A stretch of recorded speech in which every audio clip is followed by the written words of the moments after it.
Отырабы, кылгыкты кылып коюп, ача эшикти. Сени сакалың өрттөн бүркөк ме? Кимдер үчүн иштеп атасың, кимдерден буйрук алып атсаң, баарын айтып бересиң.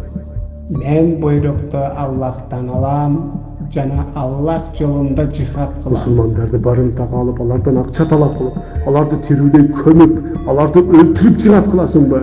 Башы жок. Кур'ан-ы Карим din толугу менен Аллахка тиешелүү болгучакты согуш кыла деп буйрат.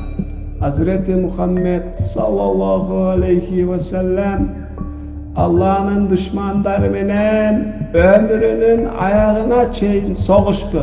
Biz de soğuşabız. Allah paygambarыбызды, sen адамдарды Allah'ın жолуна жакшы сөз менен, данышмандык менен чакыр деп буйруган. Жихад бул адамдарды Allah'ın жолуна, туура жолго чакыруу деген гана мааниге келет. Пайгамбарыбыз душмандарынын кол салуусуна каршы өзүнүн жанын, мал-мүлкүн жана намысын коргоо үчүн чыккан. Жана 23 жылдык пайгамбардык мөөнөтүндө болгону 2 ай гана согушту.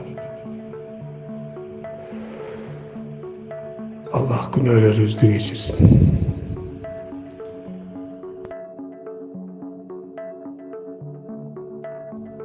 Кечирип коюң ажеке. Өзүмдүн жана мекеменин атынан кечирим сурайм. Туура эмес кылдык. Өтө чоң ката кетти. Алланын буйруганы.